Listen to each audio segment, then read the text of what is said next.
It's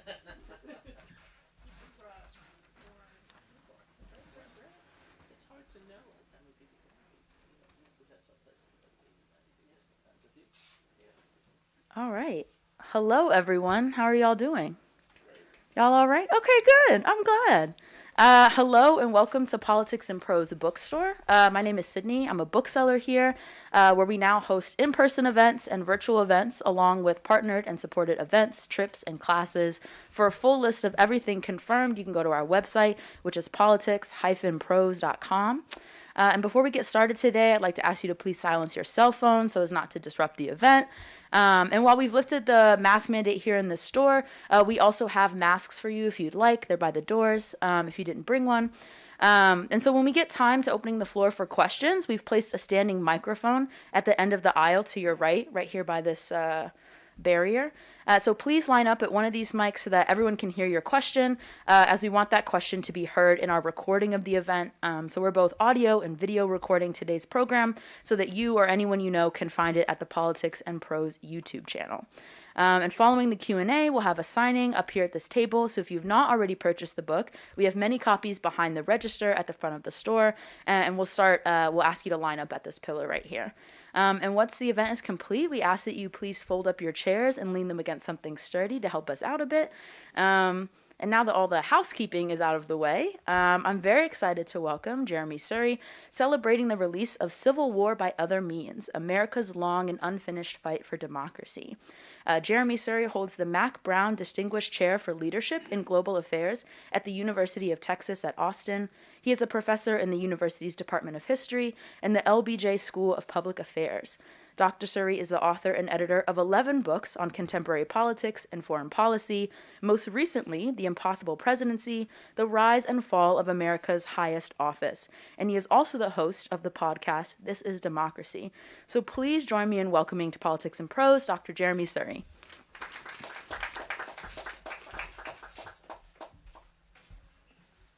Thank you all for being here. It's nice to see so many friends, or some friends in the audience at least. It's really great to be here, and I know there are people watching on the streaming as well, so whoever's watching, I want to thank them for watching as well. I always love doing events with Politics and Prose because I love independent bookstores. I love bookstores that curate books. I love bookstores that encourage people to read. I love bookstores that are serious about serious books. And so one of the great joys of doing a book tour is getting to go to different cities and visit these bookstores again. And Politics and Prose is definitely at the very top of my list. So I'm really glad to be here again and to have the chance to spend some time in this wonderful bookstore and cafe. And I hope everyone who's watching will also come and do the same at some point.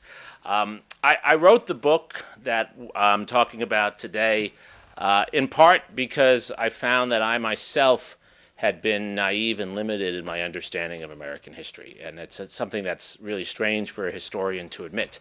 I'm a trained historian. I'd spent 20 years writing about American history, writing about the 1960s, about American foreign policy, about American politics in many contexts. But the last 5 to 6 years shook me. Shook me in the degree to which our institutions, which I had believed were historically rooted in concrete, are actually much more fragile than I thought. The ways in which our democracy appeared much more precarious than we believed it was, than I had myself in my own scholarship. Much of my work had assumed that many of the questions surrounding democracy were whether the United States could spread democracy, whether the United States could extend democracy, not whether democracy would survive in the United States. And I've been asking this everywhere. I think in about a dozen other cities. I want to ask it here. How many others in the audience have been shaken by the last 5 to 6 years, right? Pretty much everyone, right? That's universal from city to city, from audience to audience. So I wrote this book to try to understand why I had been naive, even as a historian, and to understand why our democratic institutions are so much more precarious than we believed that they were. Where does this fragility, where does the difficulty, where does the uncertainty of our institutions come from? Why are they so susceptible to what seem like some horrible people who are not very smart, undermining them as they do? And I think it's the kind of question that historians are well suited to answer, because historians are not individuals. In fact, those who are not in policy in general are not the right people to suggest how policy should be made. those of us who are out of the policy world, who have the advantage of being in an educational institution or wherever else we are, we don't know a lot of the day-to-day information that policymakers know. So it's very hard to advise them, very hard to really give them detailed advice. What we do as historians, I think, is what good medical doctors do for human health.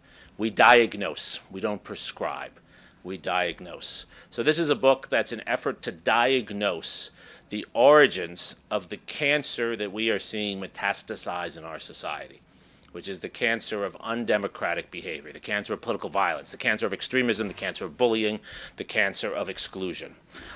And I went back in the research to the period after the Civil War. It's not where I initially intended to go, but I went back to this period because I found that many of the issues that we deal with today have their origins in that moment. And again, like any good medical doctor, you want to trace the pathology within the ecology or the system that you're looking at to its origin moment. The end of the Civil War was a moment when the United States went through a second American Revolution. This is an argument James McPherson made about half a century ago. A second revolution because our institutions that were built at the first founding were almost all remade. From the 3 constitutional amendments to the transformation of the presidency, the transformation of the U.S. military, in all these ways and many others, our institutions were fundamentally remade by the Civil War. And the remaking of those institutions opened the possibility that they could have new, better features, but also that they would have other things implanted in them. And the argument I make in the book is that for many of the advances, and there are advances that occur, of course, after the Civil War, one of the most significant being the end of slavery, which is not really ended by the Civil War, but ended by the 13th Amendment. It is also with these advances that the new institutions, the new practices of American democracy have built within them intentionally certain cancers, certain tumors. And like any system, you can function for a long time without seeing and understanding or even knowing that you have these tumors within you. But under certain conditions and with certain bad behaviors, the tumors metastasize. And that's what we've lived through today. That's what we've lived through the last 5 to 6 years. We've lived through nothing new that has been created by Donald Trump, or nothing new that has really been created by Newt Gingrich, or created by Steve Miller, or whoever the list of villains are that we want to list out there. It has actually been there catalyzing and exploiting sicknesses that were already within the system.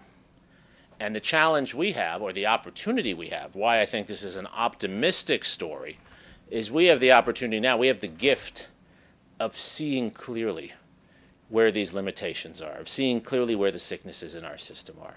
There's been an unmasking. And that gives us the opportunity to see things clearly and to actually have a constructive dialogue about what to do to reform these institutions. My book ends on that note. It starts with January 6th. It goes back to the 1870s. And it ends then with some ideas of things we could do today, but that's not really the point. The solutions is not the point. The point is more understanding what the questions are we should be asking today. To put it very clearly, what I'm arguing is that if tomorrow we magically had the bad guys, whoever we agree the bad guys are, go away, our system would still not be secure. It is actually eliminating the internal problems, the internal cancers from the system, and building a healthier system that we have the opportunity to do today. And that's not to trash our system today. It's not to trash our country. There are many great things about how our country operates, but there are a lot of bad practices, bad elements, sick elements to our system that we have to deal with.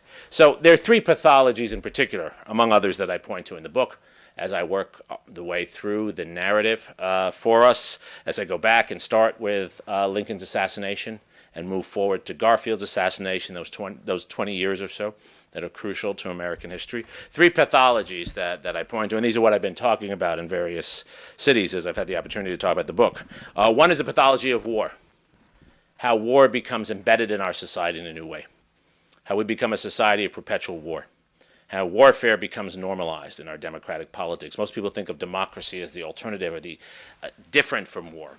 But in fact, how war becomes embedded within our democracy. Leadership, pathologies of failed leadership, challenges in actually finding the right kinds of leaders. Democracy is hinged upon the notion of popular consent, but the question is always, what if the people choose the wrong person?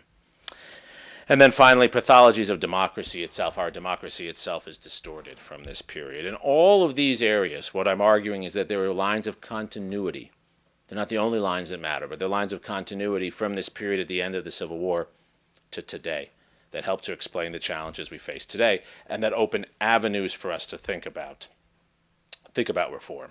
So let me start with warfare, and let me start with the moment that was really crucial to me in the research that's strangely been overlooked in the ways in which we write about our history and write about the end of the Civil War as we like to talk about it. So, as everyone knows, Lee and Grant meet, Generals Robert E. Lee and Ulysses Grant. They meet in Appomattox Courthouse, technically, is the name of the town, on April 10th, 1865, and they sign an armistice. And the armistice is designed to end the fighting on the battlefields. Everyone knows that story, and most people would give Lee high credit for actually signing an armistice. I think that's a misreading of this moment. Grant describes this in his memoir and his letters, and I encourage everyone, I've been doing this everywhere, to read Grant's memoir. Read my book and Grant's memoir. Those are only two things you need to read. Two most important places to start, right? Grant is very clear in his memoir what happens in this moment. He asks Lee to help with the surrender. And Robert E. Lee, in his very dignified, crisp, gray Confederate uniform, proudly says that it will take a long time to end this war. Lee said to me, Grant writes, that the South is a big country, and you, as in the Union Army, might have to march over us 3 or 4 times before this war has entirely ended. That's not a man who's really surrendering. That's not a man who's joining the post-war period. He knew very well, Lee did, that the Union Army was not going to run 3 or 4 times over the South. And he knew very well that Grant had no interest in doing that. Here's the point. Americans have been remarkably, I think, misguided in our belief that you can start and stop wars almost by will. For about 50 years, those of us who studied the Cold War talked about limited wars, which implied we could somehow limit a war and target the war only to the conditions we wanted to target. Korea was supposed to be a limited war. Vietnam was supposed to be a limited war. I think Karl von Clausewitz in the 19th century got it right. Wars are about politics, and wars are not controlled by the men who make the wars. The wars start to control the men more than the men control the wars. The losers often don't give up, even when they have apparently lost. And it's not just that Southerners continue to resist. It's that actually many of them did not actually surrender. They literally did not surrender. We are misguided as Americans by using World War II as a model for wars. And we have rethought the Civil War post-World War II as if it was World War II. World War II is the rare war where at least one belligerent, Germany, actually does surrender. And almost everyone in Germany, with very few exceptions, surrenders. That's not the case in most civil wars, and it's certainly not the case in our Civil War. One of the things I do in the book is profile a number of figures who have been almost completely lost to historical scholarship. They are not lost to our politics, because these men who did not surrender, who became part of the post-war war, in a sense, they have a whole cottage industry of followers today. One of the interesting things in doing research about this book was looking at who writes about what today. Neo-Confederate scholarship is alive and well, and it in fact got a big boost in 2009 with an African-American president in our society, which is particularly revealing. The man who carried the Confederate flag into the Capitol, by the way, Kevin Seafried, I profile him in the introduction, spent a lot of time doing work on him. He was someone who joined a neo-Confederate group in 2009. He has no Confederate connection familially. But his feeling of being down and out as a white man who did not have an appropriate, in his eyes, job, could not get access to the institutions, other people, he felt people who looked different than him, had access to. The Confederate legacy was a legacy he attached himself to. Joining an organization called the Delaware Grays, that's when he put the Confederate flag in front of his house. It's that flag that he used to beat a police officer, break into the Capitol, and wave through the rotunda. The photo I think many of you have seen. We have a picture of a flag. We don't show him in the book because we don't want to give him another platform in a sense. So 50,000 Confederates, many leaders of the Confederacy, don't only refuse to surrender, they move to Mexico. And they join the army of Emperor Maximilian. who's a French installed emperor of Mexico. So they join a royalist Napoleonic regime in Mexico fighting against the United States. This is the definition of treason, the textbook definition of treason. Their names, and I profile them in the book, they're actually fascinating figures. Joseph Shelby, John Bankhead Magruder, Matthew Fontaine Maury, Alexander Watkins Tyrrell, people who were well known in their time but have been forgotten to history.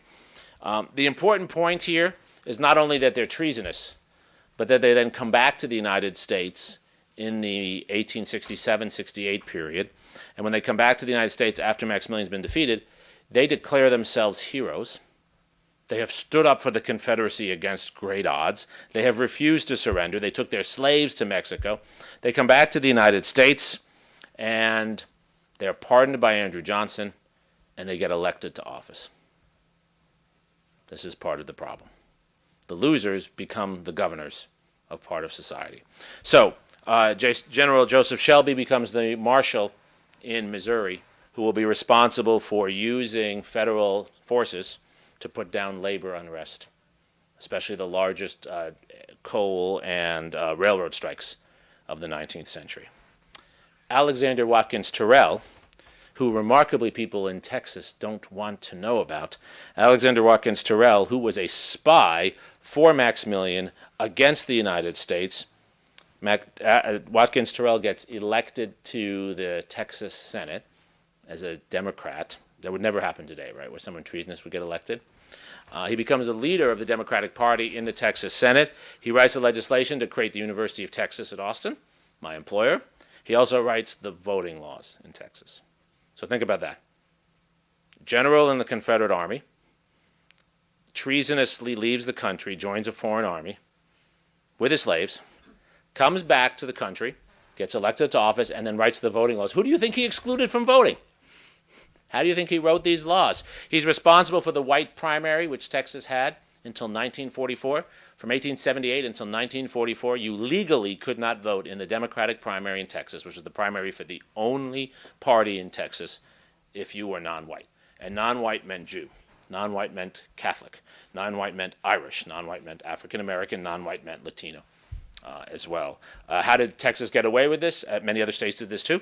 They got away with this because they said the primary is not an election, so the 15th Amendment doesn't apply. They took the Supreme Court in 1944. Smith versus Allwright, decision written by Robert Jackson before he goes off to lead the Nuremberg trials. It took the Supreme Court to force Texas to actually allow non-whites to vote in the primary, despite the 15th Amendment. All of this happens not simply because of racism. The point is, it's about the politics of continual warfare. These men are still fighting the war. The war has not ended. The war lingers. The point I make in the book is not that we are approaching a new civil war. It's that the old civil war has not ended. It's not just in the politics. It's also in what we are becoming more and more conscious of in recent weeks and months, political violence in our society. Americans think of their society as very peaceful. We're actually a very violent society. Very violent society. And the violence is in non-governmental actors as well as governmental actors, as well as law enforcement as such. As I show in the book, from the period of 1866 to 1880, there were repeated, organized, violent political actions in our society designed by communities to not only prevent certain people from voting, but to maintain political and economic power in different regions. It was often said on January 6th and January 7th and January 8th of 2021 that we had never had a coup before in the United States. That's actually wrong.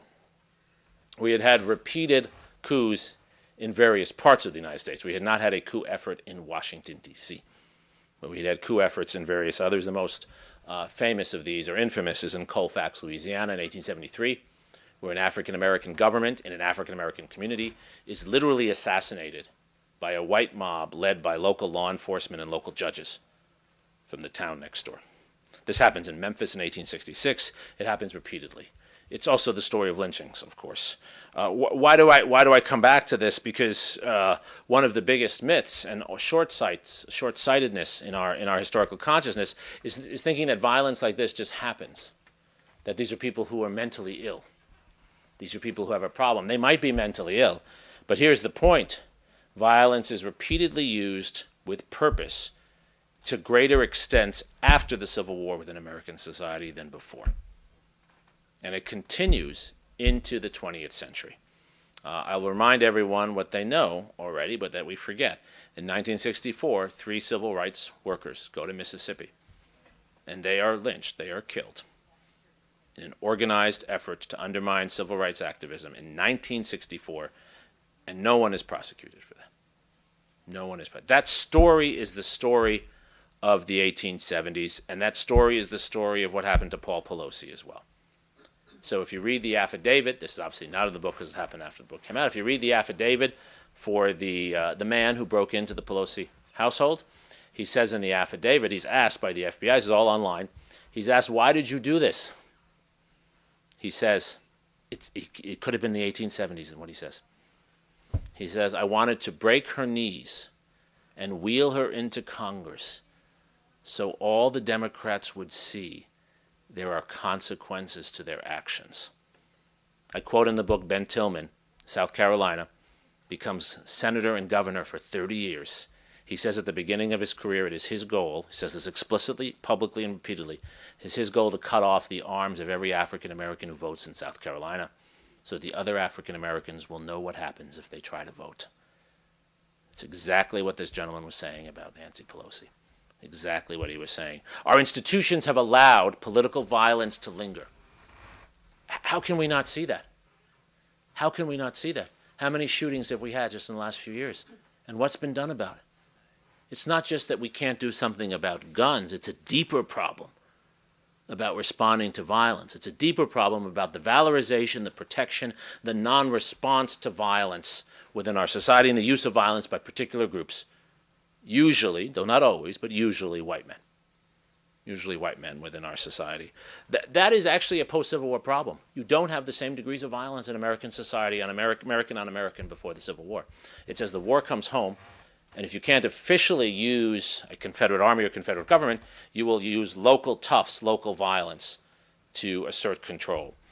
It shouldn't surprise us that in this context, gun ownership overlaps with the politics of race in our society. Right? Everyone knows more guns are purchased after Obama's presidency than before. There's a direct connection, and you know who's purchasing those guns. Now, this story also is a story of achievement. I want to be clear on that. The war and its continuation is also a story of courage. It's also a story of idealism. What I talk about in the book, drawing on the scholarship of many others, is the role that African Americans play. The role that Northern Republicans play, the role that so many courageous white and black and brown people play during and after the Civil War in creating new opportunities, as well as dealing with these new tragedies, this new horror that occurs after the war. And it's important to tell the story, because it's often a myth that certain groups that don't vote very much because they don't want to vote. It's not true at all. There's very strong evidence that many groups that had long been excluded, when given the opportunity, actually very courageously and enthusiastically, zealously pursued political participation. Most of you probably know this, but most Americans forget that in 1868, 1869, 1870, more African Americans were elected to political office than would be elected to political office again until the late 1960s. And there is higher turnout for Grant's election in 1868, and it is a fairer election than the United States will have again until after World War II. Because of the presence of the Union Army in the South, and because of the courage, the willingness, the desire of thousands, tens of thousands of former slaves to walk miles and stand hours in line to vote, to make extra effort when necessary. And it's very easy to document this, by the way. I do some of this in the book, but I'm certainly not the only historian to do this.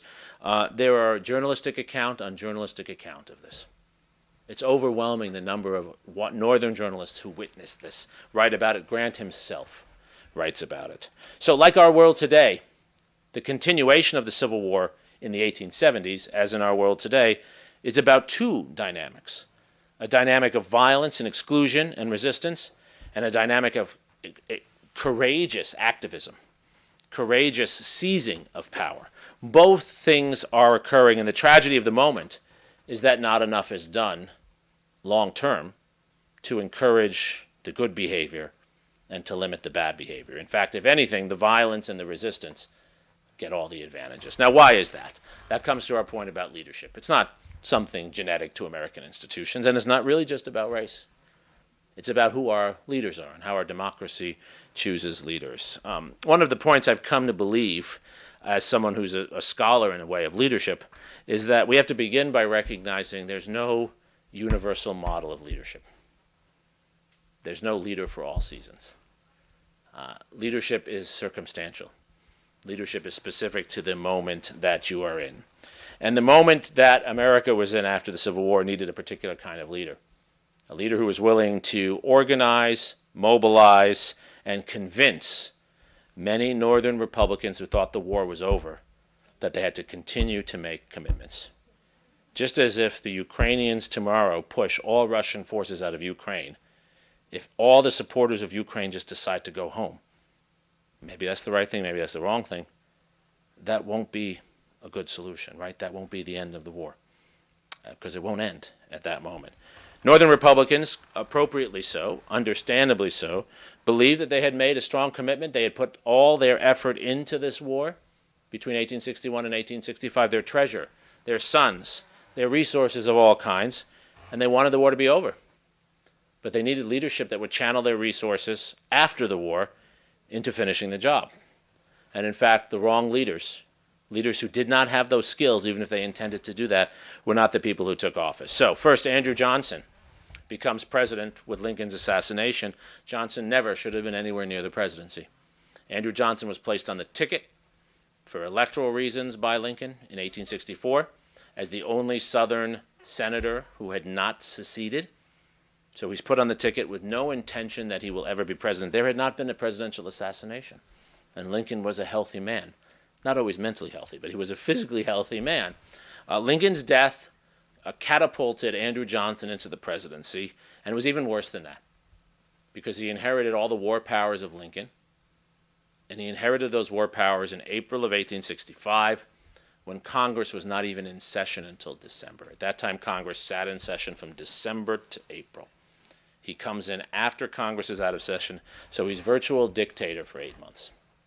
I didn't realize this till I did the research on this. What does he do in those 8 months? He begins to unravel everything Congress is trying to do to enforce civil rights in the South. And he begins by pardoning Confederates. People often ask me, this question might come up, how would it have been different if Lincoln had lived? Well, one of the things that would have been different is Lincoln would not have pardoned the Confederate leaders, those people I talked about who come back into power.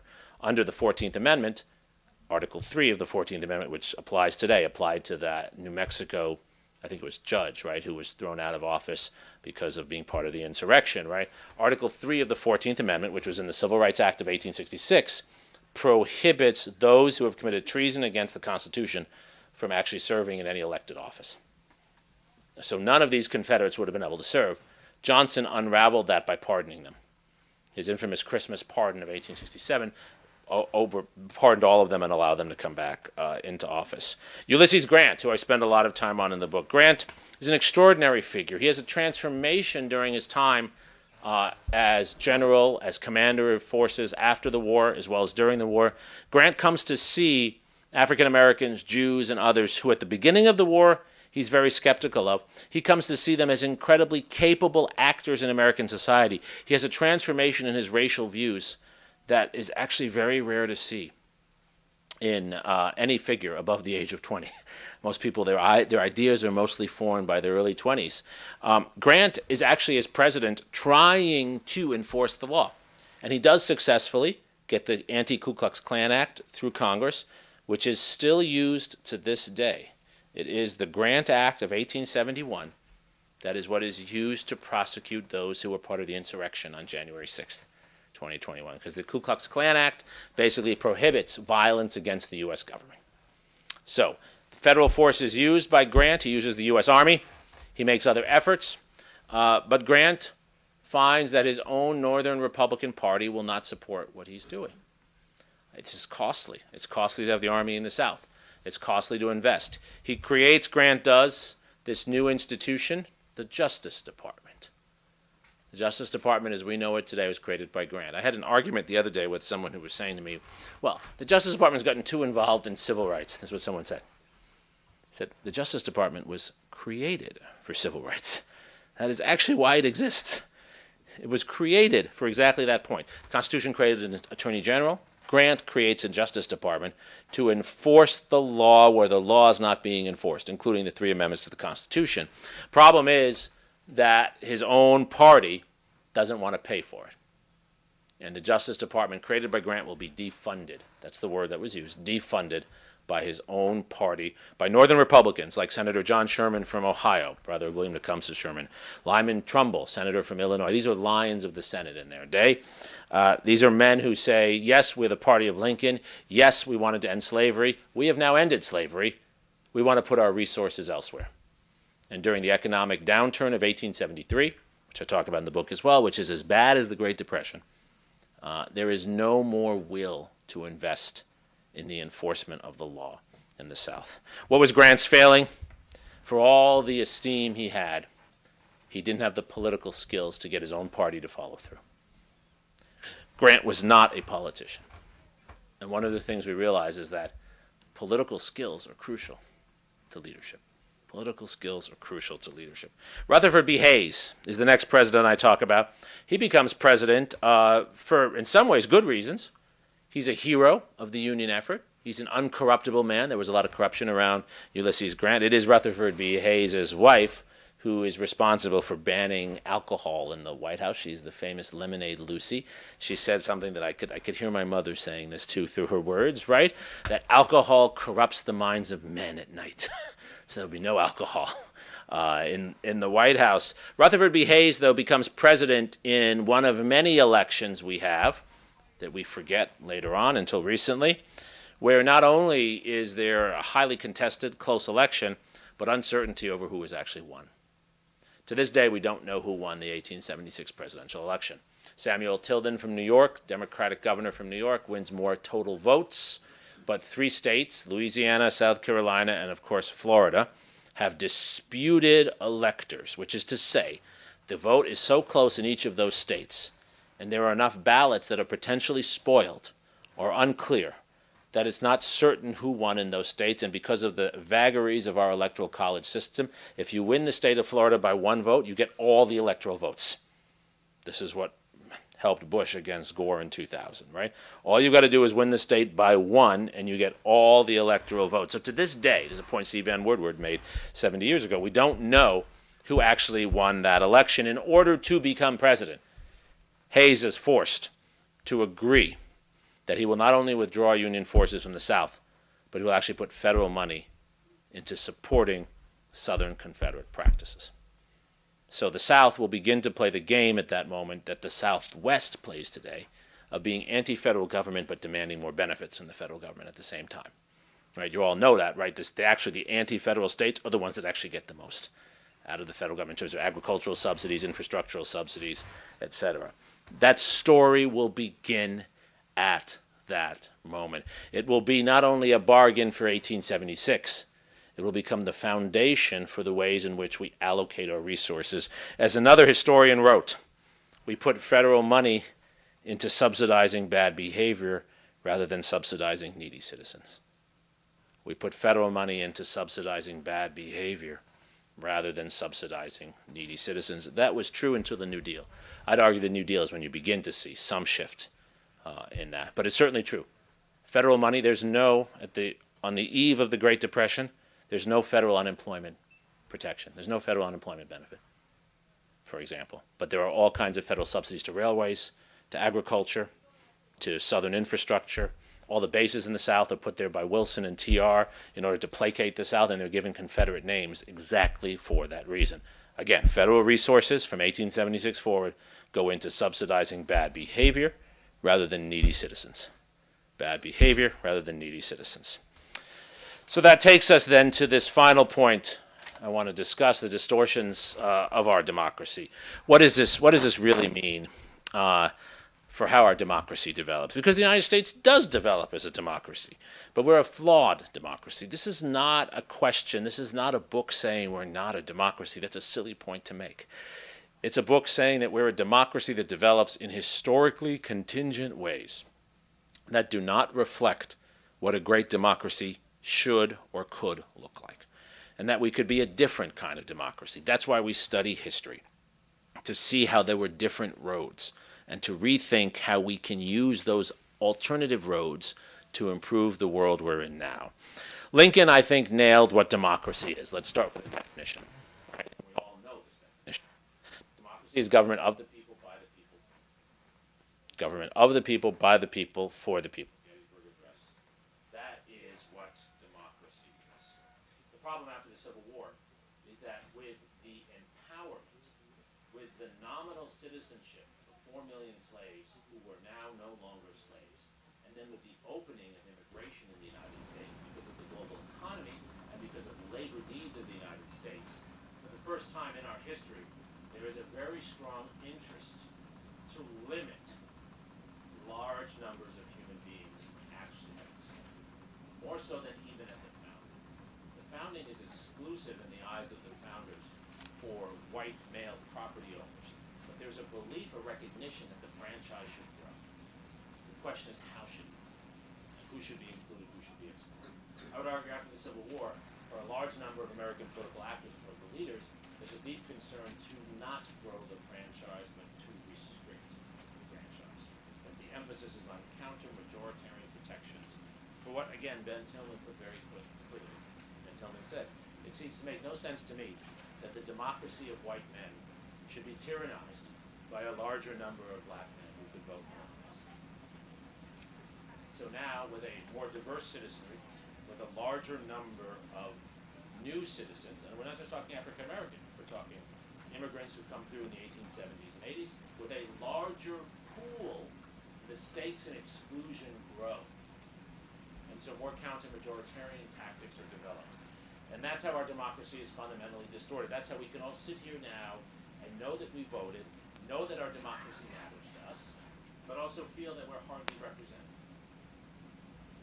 That actually, even though we voted, even though we participate, people come to talks like this, politically participate, right? Even though we participate, we feel we actually get very little choice in who our leaders are. Most of us are choosing among people who we wouldn't actually choose if we had a wider choice. Most of us feel many of the issues we care about are not actually given voice in our system. It's not a mistake. It's not a 21st century problem. It's a problem of counter-majoritarian limitations upon democratic suffrage and democratic accountability that are intentionally built in after the Civil War. Let me give you some examples of them. Voting is at the top of the list. There is a debate. I discussed this in the book. Many others know this. There's a debate about what the protection for voting should be after the Civil War. And the most logical thing to do would be then, as it is today, to take the First Amendment and just use that same language. The First Amendment is the cornerstone of our democracy, right? What does the First Amendment say? Congress shall make no law to infringe on the speech or freedom of religion of any individual. It protects our democracy, it protects our right, all of us, to speak. Russia doesn't have this. We do. It's the simplest way to explain the difference between our societies, right? The 15th Amendment, however, is written intentionally by Northern Republicans not to do that. The 15th Amendment simply says you cannot deny someone the right to vote based on race. Leaves open, intentionally, all kinds of other ways. Alex Kasar puts this well in his history of voting. The United States then becomes the most creative, inventive country in finding reasons to deny people the right to vote. Poll taxes, literacy requirements, and voter registration. In most states in the Union now, you're automatically registered for selective service, but you are not automatically registered to vote. You're automatically registered to have your butt put in the army, but not to actually be able to go out to vote. You have higher requirements. In some states, like Texas, there's no registration requirement for a gun, but there's a registration requirement for some reason. That seems to make sense. Voting on Tuesdays with no federal holiday. Felony disqualification.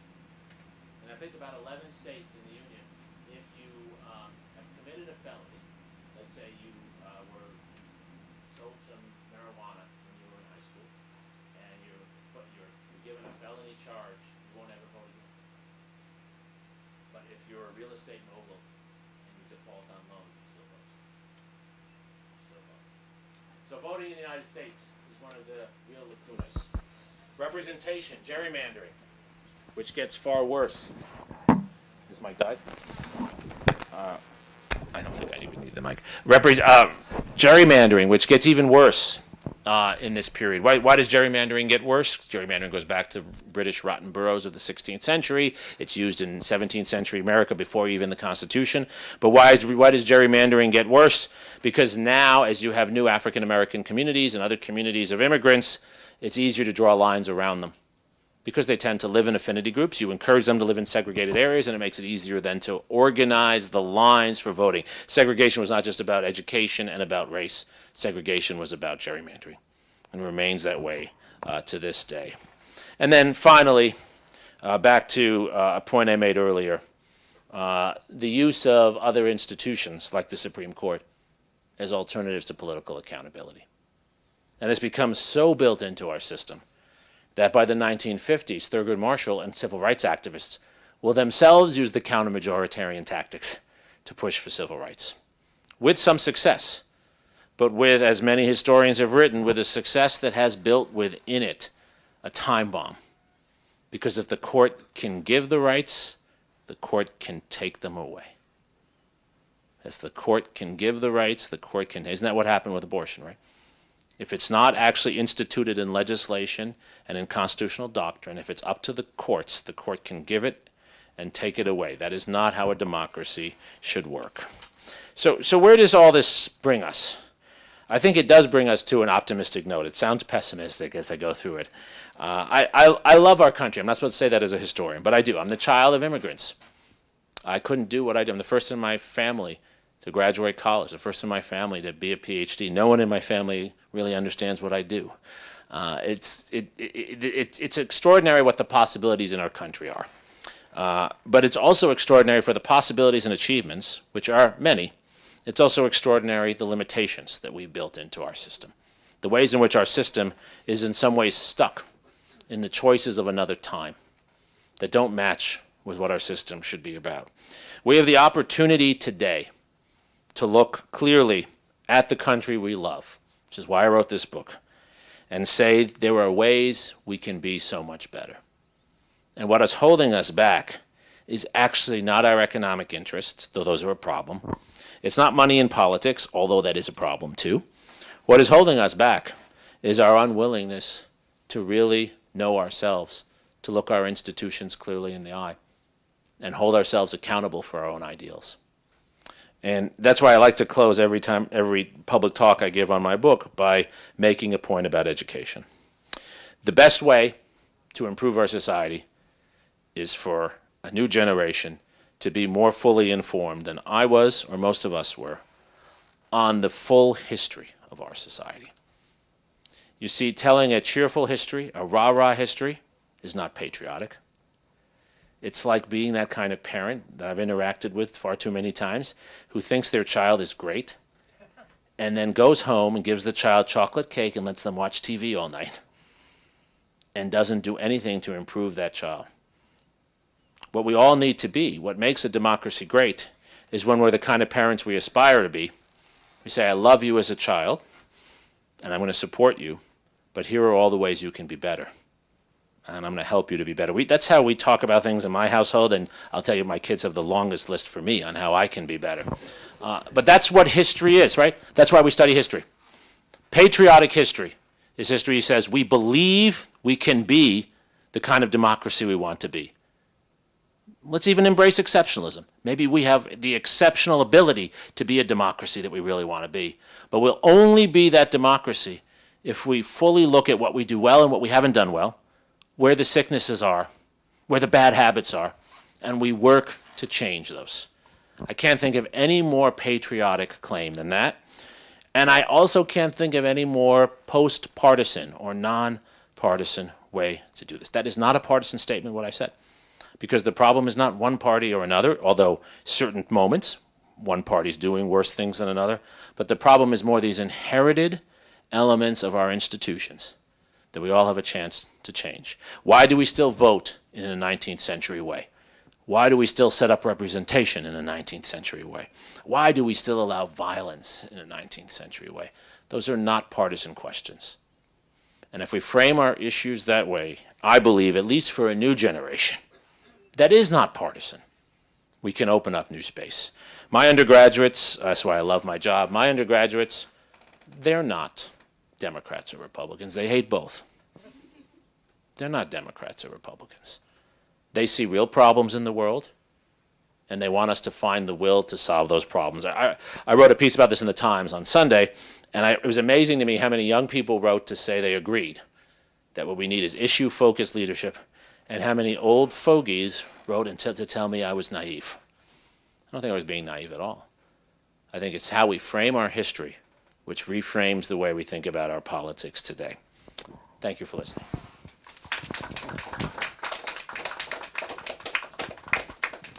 Questions, comments, criticisms? As Christine knows, I love criticisms. Please, and identify your name. I think there's a microphone right here. Right here if you want. And thank you for being brave to be the first. Oh, of course. My name's Gabby. Hi, Gabby. I've lived in D.C. for about 5 years now, but I was born and raised in a small town in South Carolina. So, of course, naturally, I got a very limited, selective version of history. How do you feel like moving forward we get past that in places like that? Like, I don't feel like it's voting. Maybe it's the younger generation. Like, do you see any other optimistic ways to move past that? I do. I mean, I think that if we could find the willpower and resources to bring into the schools for young people of all races an understanding of this history, first of all, it's inherently interesting, and they could see how they can be better than their forefathers and foremothers. I don't think it's about trashing their families, right? It's not about saying to, let's say there's a descendant of Ben Tillman in that. It's not saying your family's, I'm not in the business of retrospective guilt. I'm more in the business of saying, look what we can do today. Look how we can be so much better. I think young people are open to that. I think the kids you went to school with are open to that, but they're kept ignorant. And ignorance is what reinforces many of these problems. So I think there's an educational mission. And then I think by investing resources that everyone benefits from. I mean, the tragedy of someone like Kevin Seafried, the man who brought the Confederate flag into the Capitol, is he's actually suffering. He's a victim, right? He's from southern Delaware. The manufacturing industry in that area closed down 10 and a half years ago, 10, 15 years ago. We need to invest in those communities also. So it's investing in communities and giving people a stake in their history and their future. I think it's that kind of investment with exactly your generation, Gabby. Yeah, okay. Thank you. You're welcome. Other questions, comments? Yes, ma'am. Oh, so I'm. Hi. Hi, what's your name? I really enjoyed your talk. My name's Ann Futrell, and live in Maryland. So one was a comment and one just a question in general. So the comment was that you had mentioned that the 13th Amendment had ended slavery, which is not true, of course. Correct. We know that slavery is still alive and well in the U.S., especially in the penal system. So, Correct. So I just wanted to... Absolutely. And of course, the makeup and the inequity of the penal system and the judicial system leads to, of course, Black men in particular. Sure. Still. So it's just slavery by another name. Sure. And so, just to articulate, build on your point, right? Built into the 13th Amendment is the clause that those who are convicted of a crime can be held. And so that becomes a way to hold people in virtual slavery. Absolutely right. And then I'm really interested in reading the book, but also thinking, well, this is not unique for the U.S., Correct. Right? And so what is the narrative? What is the story in terms of what's going on globally and right now? Yeah. Like this whole idea of Trumpism and everything, Sure. again, was not unique for the U.S. Do you think... I don't, and I haven't read enough about it to think of like whether the U.S. is kind of the beginning of the impetus, or something else is going on. Sure. Something's in the water. Sure. So I sure, just wanted sure. to see if you can So kind of elaborate on some that. of it, Thank you. some of it. Thank you for your questions, Anne. So it's a really, and the comparative international dimension interests me. It's actually a core part of sort of what I think about as a historian. And I'll say actually three things about that terrific question, right? And there needs to be more scholarship on all three of these things. First, the United States does have a lot of influence on the world. And one of the things that is true is the United States, just as it exports elements of slavery, especially to places like Cuba, it also exports Jim Crow. There's been a lot of scholarship on this in the last 5 to 10 years. Much of the Nazi racial language and the Nazi racial laws actually comes from Jim Crow laws in the United States. So we export that. And there's no doubt that in the last 5 to 7 years, very explicitly. Some elements of the U.S. government have been exporting the authoritarian tendencies, the anti-democratic tendencies. Trump was explicitly encouraging, rooting for Bolsonaro. For example, Viktor Orban has repeatedly been brought to the country to speak to conservative donors, and conservative donors have given him resources. So we have been exporting some of these. Just as we export progressive ideas, we export non-progressive ideas, regressive, racist ideas. Second, the United States also takes in from outside. We like to think that we are self-contained and that we come up with everything ourselves. We take in from outside, and one of the points I make in the chapter on the exiles, who I talked about, and I gave a whole talk on this a couple of days ago at university about what the world of Vladimir Putin with someone outside trying to interfere in our elections is actually a very old story. We just haven't thought about it, right? I mean, what is Maximilian trying to do? What is Louis Napoleon trying to do? Interfere in our country from outside. So we are also susceptible to other regimes and their influences. We're not immune to that. We don't have a magic shield around us. But then I think the most important comparative point is that in moments of global change and global transition, we're living through one now. The Civil War is a moment of that. 19 teens are a moment of that. There is a structural reason why from society to society, especially in democratic societies, or democratic-like societies, those who have power will take measures to try to hold on to power. And this is an old point Richard Hofstadter made 70 years ago, right? What has race become? Race becomes not only a prejudice, race becomes a rationalization for status control. And so it gets deployed. And so much of what you're seeing, I think, today in many other countries is because we're all going through this global economic transition where established elites in many societies are finding it harder to compete. And so what do? They rely on these really archaic ideas of race and gender and things like that to justify status control. That's how I think about Donald Trump. That's how I think about Bolsonaro. That's how I think about Viktor Orban. These are people who think they were winners and are fearful they're going to become losers. And so what do? You rule the competitors out of the game. You accuse them of being fraudulent. You say, I don't recognize their vote. This is exactly what happens in the 1870s. All the rhetoric of fraud that you see about elections, say everything Carrie Lake has said, you can see one politician after another, like her, they're men in that case, saying in the 1870s, right? Large numbers of Jews vote in parts of New York. Fraud. Wrong people voted. Right? That's what the fraud claim is. It's that not my people voted, the other people voted. Thank you for your questions. Other questions, comments? Peter, you have one? Oh, Christine? All right. So I want to go back to something you said at the end of this thing, when you said this is not a partisan issue. Well, with respect, yes, it is. I mean, we had an election last week in which there were people who were running on the promise, the actual promise, that if elected, they were going to do everything in their power to ensure that the Republicans won the presidency in 2 years, and they were running to be the secretaries of state. Yep. They were running on the implicit promise that they would do things. And, they were all Republicans, and they were all defeated by Democrats, thankfully. But, I worry when we get into the language of everything needs to be nonpartisan, everything needs to be about a bright, shiny future in which everybody loves each other. We ignore the fact that there are, well, as you point out today, there are battle lines. There have always been battle lines, and we come to today. So I guess it's more a comment than anything is to say it is a partisan issue. So I think it's a partisan issue. I appreciate your points, Peter, and it's good to see you again, by the way. We picked up right where we left off, right? I agree 100% with what you said, because I think what you said is actually just a factual observation, which is that in the United States today, there are a group of people who are almost entirely in one party, call themselves from that party, have enormous power in that party, who use that platform to actively undermine democracy and promise to undermine democracy, promising, for example, to say that they would not certify an election that the other side won, full stop. Not saying under this condition, they just wouldn't, right? Carrie Lake said that. Most of these secretaries of state said that, right? And many conceded, but some of them still didn't concede, even when they lost, right? So absolutely right. And we could point to where the political violence has come from. There's no doubt there's much more political violence on the right now than on the left. Those are all true statements.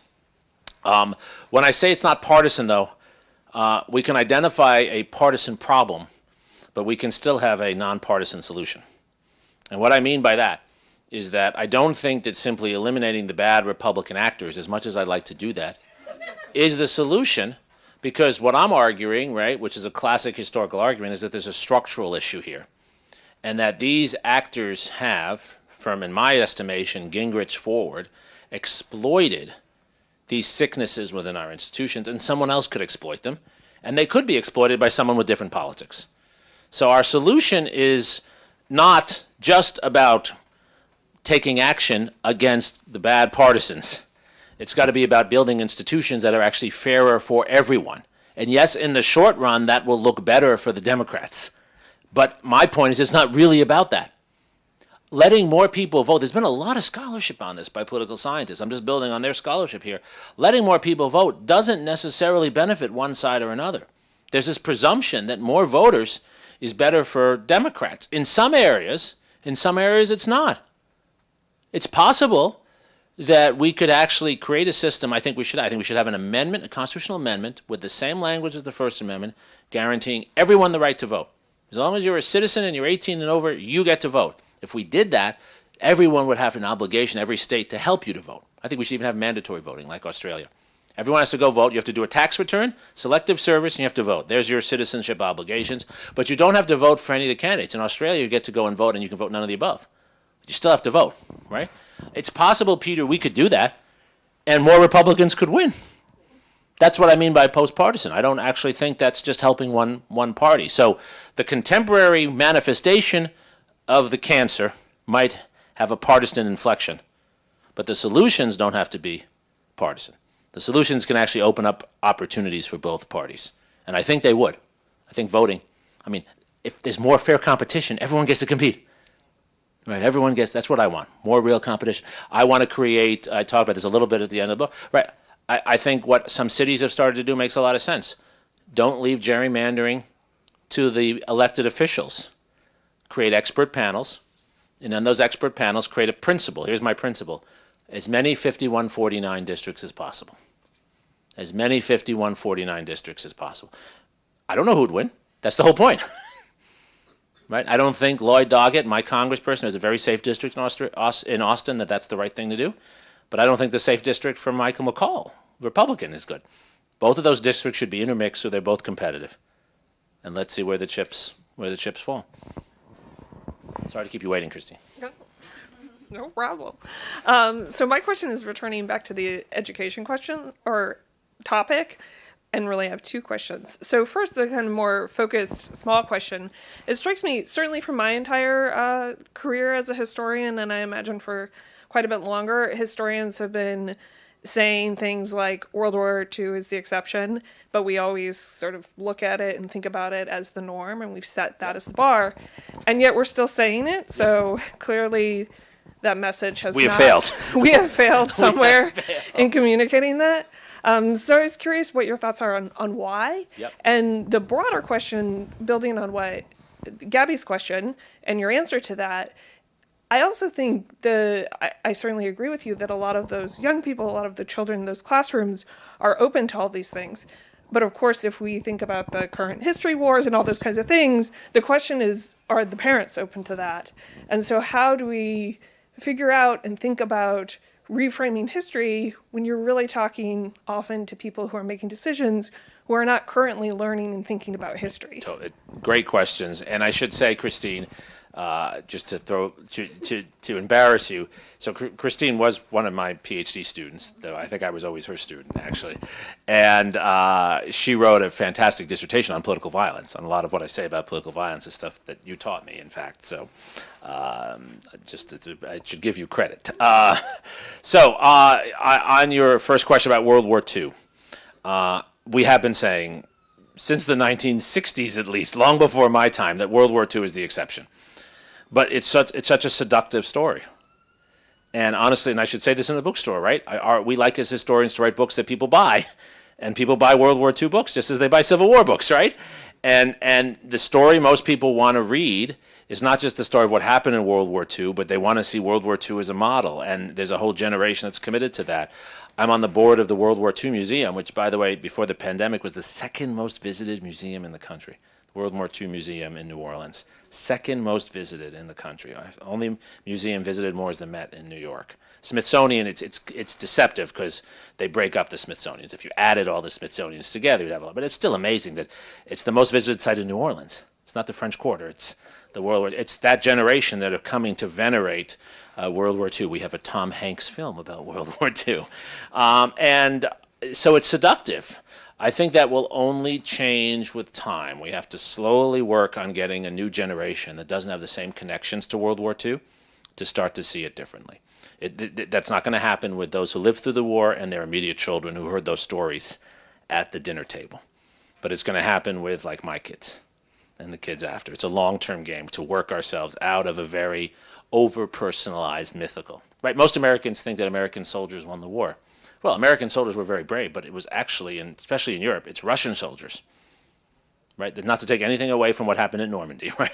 It's actually Russian soldiers that beat the Germans, but most Americans don't know that or refuse to see that. So I think that takes time. What I worry about is actually not that we'll stop teaching World War II history, not that we will teach the wrong World War II history, that we'll stop teaching it. Like, I get worried when I see the numbers of people who don't know what the Holocaust is. Right? So I think that's a matter of time. I hope. Now, with the other question, which is spot on, right? One of the real hindrances to teaching real history, full history, are the parents who get upset. This is an old problem. Right? Parents who are upset about the teaching of evolution in the early 20th century. It's an old problem. And I work with a lot of teachers, as you know, through the Gilda Lehrman Institute and through Humanities Texas. And this is what teachers are often more and more concerned about, is the role of parents. So my view on this is that what we have to do is actually invest in training the teachers the right way, and then invest in trying to insulate them, not trying to convince the parents, but allowing them to do their jobs. I work through Gilda Lehrman and Humanities Texas, probably through workshops and other things with about 1,000 teachers a year. And I know you do this through the Justice Historical Center here. And most teachers are not trying to inculcate or indoctrinate anyone. They're just trying to teach them history. They're just trying to get them to find it interesting. And the best way to do this is to give them material, give them ideas on how to use it, and empower them to go. And empower them that when the parents complain, to appease, to pretend they're responding, but to continue to teach the right way. Teachers should be empowered to teach and left alone. Train them, invest in them, and then let them teach. So what do I say to parents who are concerned? Get involved in the teacher training. Come to the teacher training activities, right? Bring materials you want them to use. Because most parents are fearful of something, but they don't have much else to offer. Bring materials, right? Let's see what we can use. We want more material. If you think there's something we've missed that we've left out, tell us what it is. But we're teaching, don't tell us not to teach slavery. Slavery is part of our history. If you think we're not doing enough on the Bill of Rights, okay, give us more material, give us more resources for that. We'll try to teach more of that as well. So I want to invest in the preparing of the teachers, in giving the teachers materials, and then letting them do their jobs. And we as a society have to create more professional respect for teachers to let them do what they do. And the way we have professional respect for doctors. You can't go in, even with Dr. Google, and tell your medical doctor how to do his or her job. They'll throw you out of their office, and you won't get a doctor, right? So you can't tell your insurance company, Dr. Google said something. We need to provide protection not for one side or the other, but just for professional teacher development and professional teacher behavior. And that should be the role of state leadership. It's not where a lot of it is. That's how I think. I don't think we're going to convince the parents. It's actually protecting teachers. And I know that's actually kind of pie in the sky, too. But it's what we try to do through these teacher workshops, right? We try to give them more materials and give them the confidence to try to insulate themselves from some of that. Great. Thank you so much. Everyone join me in thanking Dr. Suri one more time.